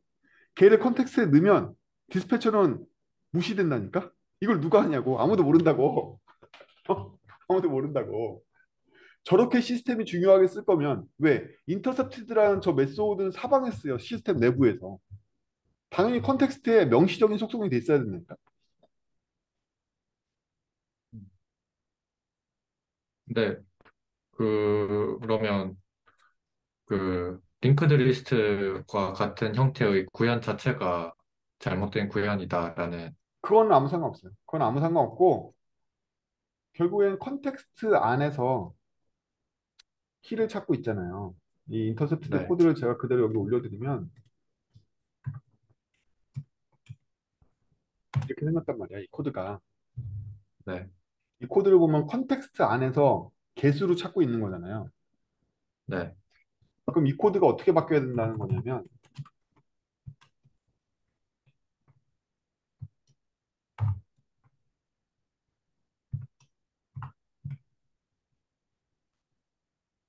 이렇게 바뀌어야 된다고. 명시적으로 확정이 돼 있어야 된단 말이야. 얘는 그런 애가 아니란 말이야. 시스템이 계속 쓰고 있기 때문에 아예 속성으로 박혀 있어야 돼. 저렇게 런타임에 맵에서 뒤질 애가 아니라는 거야. 엔터가 안 쳐지신 것 같아요. 어? 아, 엔터. 네. 어. 그냥 갖춰져 있어야 돼, 얘는. 그래서 어, 명시적으로 컨텍스트에다가 인터셉트를 붙이는 다른 메소드가 있던지 걔는 명시적으로 주어져야 된다고. 그냥 개세 스리슬쩍 이렇게 들어갈 게 아니라고. 시스템이 코어에서 계속 쓰고 있기 때문에. 근데 이게 이런 식으로 내장돼 있기 때문에 저처럼 코드를 다 까기 전에는 컨티뉴에이션 인터셉터를 구현한 인터페이스 엘리먼트를 넣었을 뿐인데 왜 디스패처가 죽었지? 이렇게 볼 수밖에 없는 거지. 근데 그 코르틴 컨텍스트의 합성으로 인해서 암묵적으로 기존에 있던 컨텍스트들이 날아갈 수 있는 가능성이 있는 거는. 아니야. 키가 같을 때만 날아가는 거라니까. 내가 디스패처를 넣은 게 인터셉터에 키를 넣은 건지는 어떻게 알아? 아, 네. 그래서 저는 디스패처가 날아가는 것처럼 다른 잡이나 이런 것도 결국은 인터페이스잖아요. 그러면 잡 같은 것들도 잘못 사용될 가능성이 있는 거 아닌가? 라는 의문이 맞습니다. 좀. 잡도 잘못된 거예요. 제가 말했지만 에러 핸들러, 잡, 디스패처 등 시스템이 쓰고 있는 모든 애들은 다 잘못된 거야. 아, 다 잘못된 거야. 암묵적으로 그 키가 런타임에 쓰고 있다는 사실 우리가 다 알아야 돼. 대체되는 사실 다 알아야 되고. 그게 바로 여러분들이 코르티 쓸 때 컨텍스트를 잘 모르겠고 잘 지정하지 않는 이유예요. 여러분들 실제로 서스펜드 쓰는 함수 잘 보세요. 컨텍스트 잘 쓰고 있나? 잘 못 쓰고 있을 거라고 다들. 어려워서. 그게 어려운 이유야. 사실은. 컨텍스트가 명확하게 생기지 않은 게 그게 어려운 이유라고 사실은. 음. 그럼 이상적으로 컨텍스트 지정할 때는 오히려 이랬으면 여러분들이 잘 쓰고 있었을지도 몰라.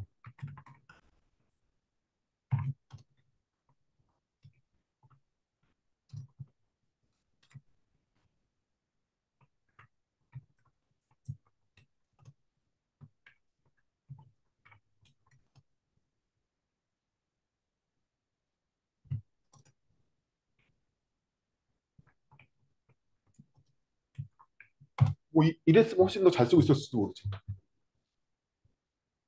응? 이랬으면 좀 더 명확하게 뭐 내가 무슨 짓을 하는지를 정확하게 알 수가 있으니까 더 잘 쓰고 있었을 수도 있지. 저 플러스도 나는 불만이야. 그냥 애드 엘리먼트가 나아. 차라리. 저 시스템에 관련된 애들이 대신에 이거를 런타임의 키조사로 바꿨으니까 코틀린 스코프에서만 에러 핸들러가 추가적인 의미를 갖는 컨텍스트 엘리먼트가 됐겠지. 뭐 이런 타입에 의존하지 않는 부드러운 유연성을 있지만 부드러운 유연성이라는 게 뭐예요? 맵에다 임의의 키를 넣었다는 얘기잖아. 임의의 키를 넣은 걸 우리는 뭐라고 약속할 거야. 이런 약속이란 말이야. 컴파일이 아니라 약속이야 그냥. 굉장히 위크한. 따라서 그 규약을 알고 있는 약속을 알고 있는 사람들한테만 그걸 쓸 수 있게 되는 거지. 그래서 그 쓰는 방법을 외우지 않으면 쓸 수 없게 돼요. 그게 컨텍스트의 특징입니다. 컨텍스트를 잘 쓰려면 컨텍스트를 많이 쓰고 있는 용례들을 다 외우고 있는 수밖에 없다는 거예요.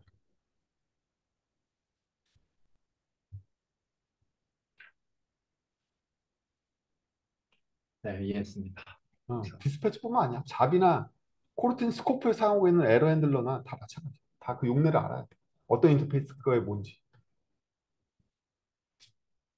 제가 저번에 이 애들이 많이 구현하기 전에 룸 디스패처도 만들어 본 적 있고 자바스크립트에서는 웹 워커 디스패처도 만들어 본 적 있고 막 이러는데 보면서 많은 여러 가지 회의감과 아, 이 설계 왜 이렇게 했지 뭐 이런 여러 가지 생각이 들어요.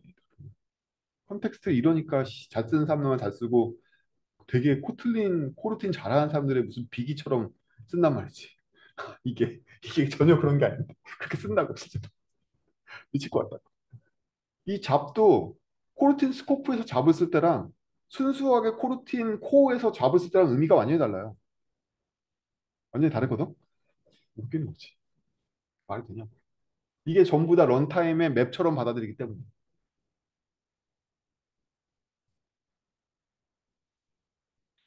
그 외에 또 컨텍스트 궁금하시죠?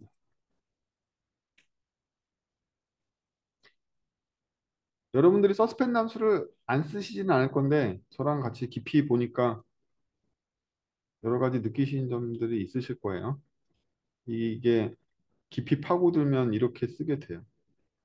그래서 별로 주변에 없으시잖아요. 깊이 안 파고드는 이유가 인터페이스가 나쁘다. 코르틴 X, 코르틴 라이브러리 인터페이스가 나빠. 제가 보기에는 학습하기가 나빠요.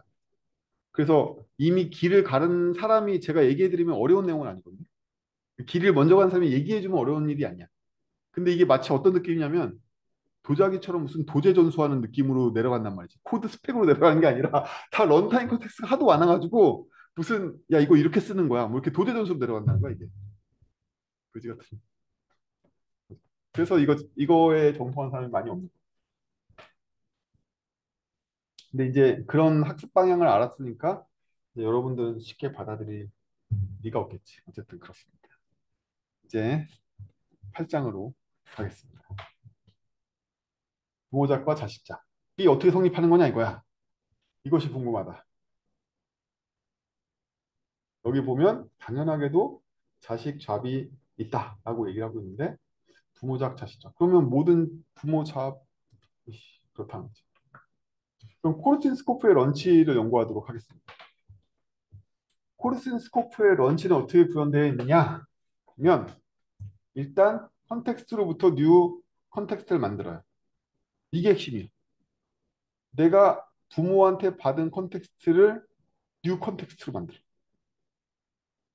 그 다음에 코르틴을 만들지. 레이지라면 레이지 스타트 코르틴을 만들어 스타트할 때 시작되게 만들고 아니면 스탠다드 코르틴을 만들어요. 얘 바로 시작하니까. 이 코르틴 스타트하면 레이지 여부에 따라서 달라져. 이렇게 되는데 여기서 핵심은 이 파란 뉴 코르틴 컨텍스트라 이거야. 기존 컨텍스트에 뭔 짓을 했길래 기존 컨텍스트 잡에 자식 잡이 됐냐 이거지. 응? 그러면 그러면 이 업스트랙 코르틴에서는 뭘 하냐면 이니셜라이즈 시점에 이닛 페어런트 잡이 있으면 이 불리는 들어오잖아요. 불리는 들어오면 이니셜라이즈 페어런트 잡 페어런트 컨텍스트 잡을 해. 페어런트 컨텍스트에 있는 잡 객체를 이니셜 페어런트 잡한테 보낸단 말이지. 이게 일어난 일이야. 이건 업스트랙이니까 실제 구현체는 따로 있겠죠. 실제 구현체인 잡 서포티드라는 애가 있어요. 이 잡의 실제 구현체는 잡 서포트로 구현되거든요. 이거 누구 거냐면 코르틴 X 거예요.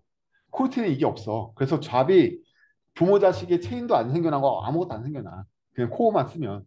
코르틴 컨텍스트 안에 써야 돼. 반드시. 다 이게 코르틴 컨텍스트 안에서의 마법이야. 그래서 이니셜라이즈 페런트 잡의 실제 구현체를 보면 페런트 잡이 올 수도 있고 안 올 수도 있죠. 여기 이렇게 오니까. 널이면 뭐 개무시하고요. 개무시하고 있으면 뭘 하냐면 페런트의 어태치 차일드를 한다는 거야. 디스를. 이게 핵심이야. 이 마법이 바로 여기서 일어나. 자식으로 붙어. 그래서 이 얘들을 하면 이 함수 내부에서 얘들을 처리하게 되고 최종적으로 여기 자식을 자동으로 붙는 코드가 이 내부에 내장이 돼 있다. 그래서 부모작 자식작이 성립하게 됩니다. 자식작이 성립하게 됩니다. 그리고 책에서 나와 있는 것 중에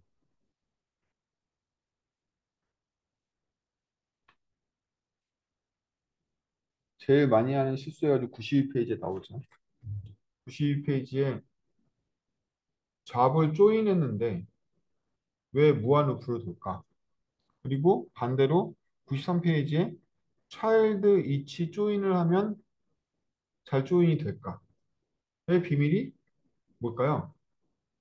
부모의 조인은 자식의 조인이 아니다라는 게 결론이네요. 간단하게 얘기하자면. 맞죠? 92페이지에서 부모의 잡을 조인했으나 그 부모의 잡을 이어받은 내부에 있는 자식 잡은 조인되지 않았다는 거잖아. 그래서 93페이지에선 강제로 내 자식들을 조인하겠어 뭐 이런 거잖아.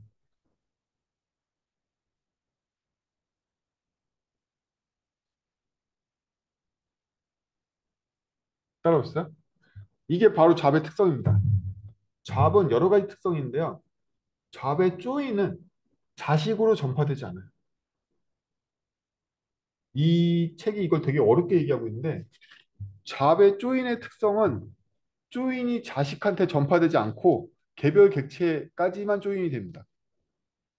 그에 비해서 캔슬은 자식한테 전파가 돼요. 따라서 여기서 무한대기 하지만 제가 만약에 여기서 조인을 하지 않고 잡점 캔슬을 했으면 굳이 페어런트가 차일드를 돌면서 캔슬 시킬 필요가 없어요. 캔슬은 전파돼. 그래서 캔슬 앤 조인도 전파돼. 캔슬이 먼저 다 전파시키고 조인을 하기 때문에 조인이 잘 돼. 그렇거든요. 그래서 이 잡에 보면 캔슬 앤 조인도 있고 캔슬도 있고 조인도 있거든요. 그게 되게 혼란스러운 게 뭐냐면 조인은 자식 전파가 안 되고 캔슬은 자식 전파가 된다. 캔슬 쓰던 경험에서 보면 왜 부모 조인하면 끝날 것 같은데 이렇게 생각이 든다는 거지. 아니야. 조인은 전파되지 않아. 조인은 개별 잡마다 다 때려줘야 돼. 그렇지만 캔슬은 부모가 캔슬되면 다 캔슬돼. 이게 구조화된 잡의 가장 큰 특징이에요. 이걸 혼란해하지만 않으면 돼. 이 책에 많은 주의사항이나 코드에 난잡하거나 어려운 부분이 있다면 다 그거야. 조인은 자식으로 전파되지 않아. 캔슬은 전파돼. 이거만 알면 돼. 제가 보기엔 그거만 알면 돼. 잡을 쓸 때 가장 어려운 점은 그거밖에 없어. 조인은 전파되지 않는다. 캔슬은 전파된다. 이거만 알면 돼. 그래서 이런 걸 생각해 봅시다. 무한 루프를 돌아야 되는데 무한 루프를 돈다 하더라도 얻어 서스펜드 함수를 부르면요. 그때마다 중단이 일어나죠. 여러분들 이 화해문은요, 루프로 번역되지 않아요. 레이블 0과 1을 계속 순회하고 있는 컨티뉴에이션으로 번역됩니다. if 문도 마찬가지예요. if 조건에 따라서 레이블 0이 레이블 1이나 2로 분기되는 걸로 바뀌어요. 그럴 거 아니야. 이거 다 컨티뉴에이션 함수가 호출될 때마다의 레이블로 분기되잖아요. 그래서 이 모든 루프문들은 레이블을 반복하는 걸로 바뀐다고. 레이블 0에서는 레이블 1 상태로 바꾸고 레이블 1 상태에서는 레이블 0 상태로 바꾸는 무한히 돌고 있는 레이블 상태의 변화로 표현된단 말이에요. 이게 번역되고 나면. 근데 그럼 무한 루프를 돌 때도 우리가 스레드에서 무한 루프 돌 때 is interrupted를 확인하잖아요. 최소한 스레드를 인터럽트 시키면 빠져나와야 되니까 그냥 파일 2로 안 시키잖아. 우리 그냥 자바 네이티브 스레드 쓸 때도 최소한 인터럽트 체크는 계속 하잖아. 스레드 커런트 스레드 점 인터럽티드 이거는 체크하잖아. 최소한. 파일에 그냥 2로 때리지 않잖아. 무식하게. 안 그러면 스레드 중지해도 걔가 끝나질 않으니까. 마찬가지로 우리가 코르틴에서도 무한 루프를 만들 수 있어요. 근데 이 무한 루프는 훨씬 더 효과적이야. 스레드를 블로킹하지 않기 때문이지. 왜? 어더 서스펜드를 호출할 때마다 얘는 중단이 되니까. 그 다음번 디스패처가 얘를 다시 실행할 때까지는 중단이 돼 있을 거 아니에요. 그 스레드는 계속 여기 제가 굳이 스레드 슬립 뭐 15 이런 거 안 걸어도 된다고. 안 걸어도 돼. 중단 함수를 믿으라고. 저 어더 서스펜드 함수만 충분히 가벼우면 돼. 제가 15ms 안에만 실행될 수 있는 애라면 충분히 가볍기만 하면 돼. 여기에 굳이 스레드 슬립 같은 거 안 걸려도 돼. 디스패처가 알아서 한 번 실행할 때마다 끊어주고 그 다음번에 다시 실행하고 그 다음번 턴에 다시 실행하고 그 사이에 얼마든지 다른 애들이 큐에 들어올 거기 때문에 이 루프가 전혀 부담스럽지 않단 말이에요. 하지만 그럼에도 불구하고 얘가 좌배 상태에 따라서는 중지할 수 있어야 돼. 안 그러면 무한 루프를 빠져나갈 방법이 없어지니까. 그래서 가장 쉬운 좌배 중단 상태를 확인하는 건 is completed입니다. 그러면 책에도 조인의 상태에 대해서 일단 86페이지에 보면 86페이지 표준 보세요. 어떤 잡의 상태는 is active로 시작해서 completing completed가 되거나 canceling cancelled가 되잖아요. 그럼 대체 잡의 상태를 cancelled로 체크해야 돼? completed로 체크해야 돼? 뭐 이런 고민이 된단 말이야. 이 표를 보면 그 표를 보면 그 고민이 되는데요. 88페이지 보면 그 고민이 안 들어요. 이게 바로 이 표의 핵심적인 부분이에요. 이 표가 난잡하니까 이 표를 봅시다.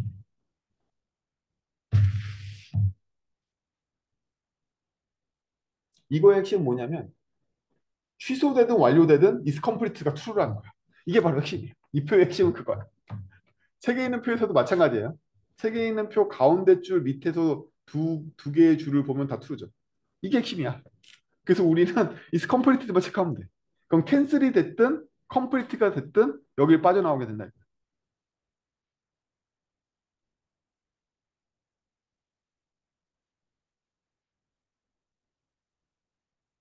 그래서 자바 스레드 루프 돌릴 때 인터럽티드를 체크하는 거라면 코르틴 무한 루프를 만들 때는 자바의 completed를 is completed를 체크한다.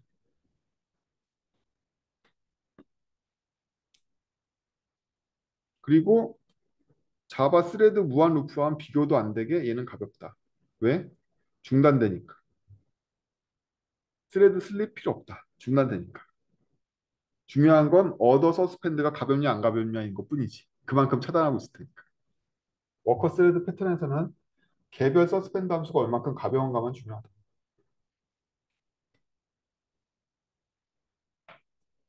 그 외에 잡에 대해 설명할 게 있냐고요? 없어요. 여기까지 잡은 그게 끝이고요. 9장에서 취소 파트가 나오죠. 잡 취소 파트가 나옵니다. 근데 이거는 취소하고 예외하고 묶여 있어가지고 한꺼번에 보려고 이번 시간에 포함 안 시켰고요. 다음 시간에는 다음 시간에는 미친 144페이지까지 가야겠는데 11장까지. 다음 시간에는 9장 10장은 뭐 금방 묶어서 가면 그만이고요. 중요 내용은 11장이 되겠죠. 스코프 함수가. 그리고 나면 대망의 디스패처가 나옵니다. 꽃이죠. 디스패처. 이렇구나. 자, 오늘 6, 7, 8장에 걸쳐서 질문을 받겠습니다. 질문 하나 있습니다. 네, 92쪽에서 네, 잡을 직접 만들잖아요. 네, 그러면은 이 바깥에 있는 코르틴 스코프가 끝나면 네, 밑에서 조인 안 하고 만약에 그냥 끝나면 네, 잡이 자동으로 컴플리트 안 되죠. 네, 직접 해줘야 되는 거죠. 네. 수동을 만들었으니까. 물론이죠. 어, 그냥 종료돼 버려요. 접종이 없으면 프린트 텍스트 1, 2를 볼 수가 없어요. 어,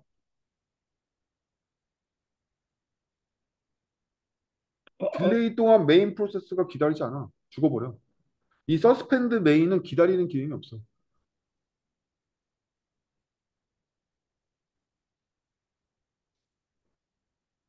잠시만요. 잡, 지금 그나마 보이는 어, 이유는 이 잡을 조인으로 대기하고 있는데 무한 대기했으니까 다 보이지. 그리고 영원히 대기하고 있을 뿐이지. 조인이 안 일어나니까. 네, 네. 근데 조인 자체가 없으면 그냥 스루 패스하고 나와버려. 아무도 안 기다리는 거지. 프로세스가 이미 종료돼 버려. 그, 그러니까 이게 런치는 지가 알아서 컴플리트 해버리잖아요. 내가 할 걸 하고 컴플리트 내부에서 메인이 이미 끝났잖아. 1초 동안 기다리지 않는다고 메인이 기다릴 이유가 없잖아.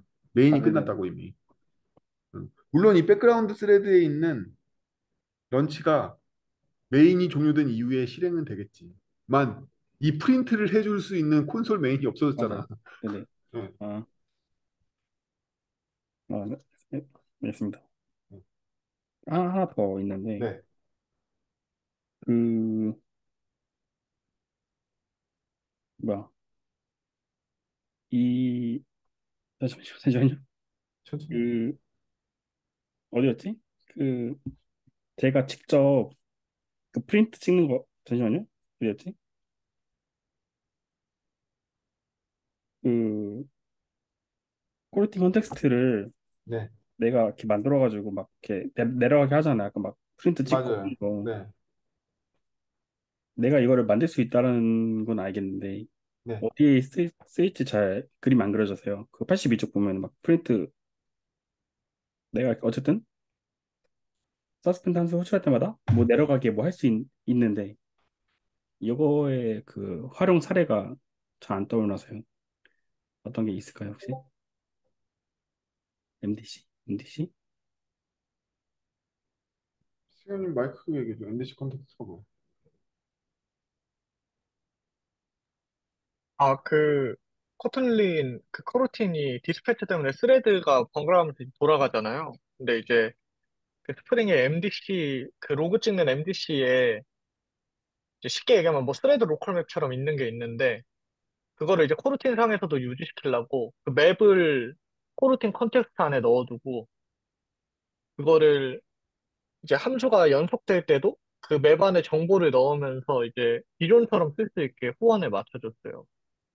음, 그거 외에도 여러 디스패치에서 실행되는 코르틴을 스택 트레이스 하기 위해서도 컨텍스트에 내장시키는 애가 있어요. 스택 트레이서라. 음, 음, 걔도 상태를 추적하지. 음, 근데 그런 거 말고도 수많은 동시성으로 실행되고 있는 서스펜드 함수 내부에서 공유될 데이터가 있다라면 변수의 참조로 걔를 과연 인식할 수 있을까? 그거는 클로저 상태에서만 인식할 수 있는 거잖아.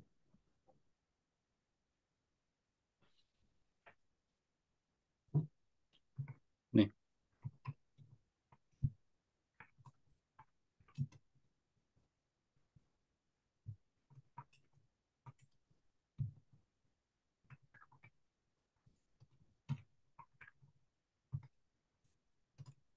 이렇게 있다면 베이스 데이터를 서스펜드 1, 2는 외부 함수니까 인식할 방법이 없잖아요.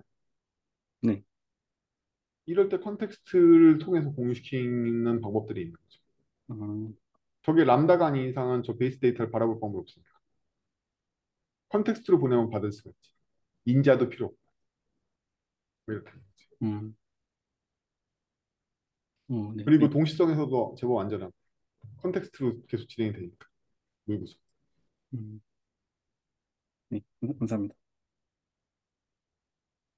사실 저 상황이면 다 그런 거예요. 컨텍스트에서 암묵적으로 공유되게 한다는 얘기는 뭐냐면 명시적인 인자를 줄 필요가 없다는 얘기고 기존에 구현했던 서스펜드 함수나 기존의 시그니처를 깨트리지 않고서 전달할 수 있다는 의미인 거죠. 음, 음, 대신에 반환값으로 쓸 수는 없어요. 왜? 컨텍스트는 진입할 때 컨티뉴에이션이 물고 있을 뿐이라서 최초에 코르티를 만들 때 컨텍스트를 생성할 때는 새 컨텍스트를 만들 찬스가 있지만 그 이후에 컨텍스트 갱신의 찬스는 없죠.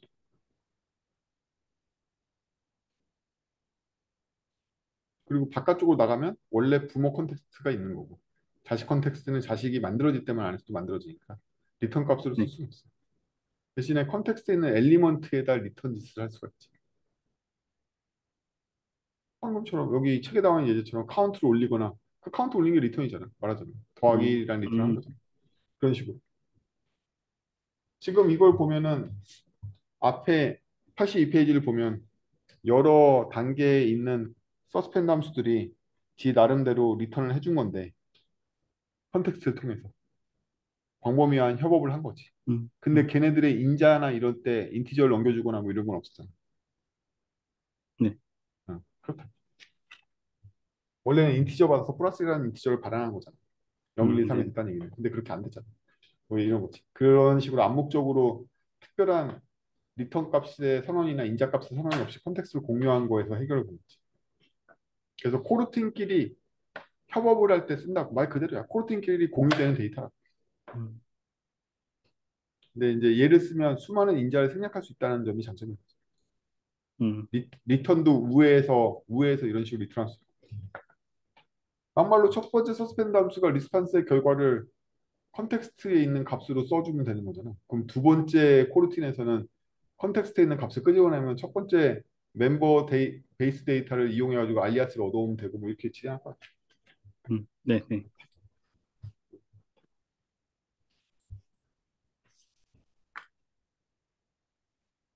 또 궁금하신 점 있으신가요? 시간도 다 됐으니 이제 오늘 종료하고 제가 예전에는 되게 빡빡하게 토론을 진행했는데요. 이게 여러분들이 공부를 안 하려고 안 하는 게 아니라 어렵잖아요. 뭐가 어렵냐면 개념이 생소한 게 어려워. 왜 개념이 생소할까요? 남이 만들어 놓은 라이브러리라서 그래. 컴퓨터 사이언스 공학도 안 통하고 논리적인 지식도 안 통하고 그냥 남이 이런 식으로 설계해 놓은 거 그냥 배우려니까 아 얘는 이렇게 생각했네를 따라가는 과정이라서 이게 어려워. 이게 차라리 수학적이거나 논리적이면 이렇게까지 어렵지 않아. 근데 얘가 그냥 이렇게 만들어 놓은 거야. 남이 만든 프레임워크를 따라가니까 어려운 거죠. 그러니까 써본 사람이 야 얘네들은 이렇게 하더라 이렇게 얘기해 주면 쉬운 거고 논리성도 없고 아무것도 없으니까. 근데 혼자 책 보면 대체 왜 이렇게 한 거지? 왜 이렇게 했겠어? 그냥 걔 기분 따라 한 거지. 이거 만든 놈 기분 따라 한 거겠지. 그런 식이에요. 그래서 이게 좀 코르틴 쓰기가 그래서 어려운 거예요. 근데 지금 이 조각이 되는 스코프 배우셨죠? 잡에 대해서 어느 정도 배웠죠? 컨텍스트 어느 정도 배웠죠? 이제 재료가 다 모였단 말이죠. 이 코르틴 X, 코르틴의 성 라이브러리를 구성하는 기초 재료들이 거의 다 모였어요. 스프링 DI, 뭐 스프링 MVC 이 기초 재료들이 다 모였다 이거야. 이제는 이제 만들어 볼 만한 거죠.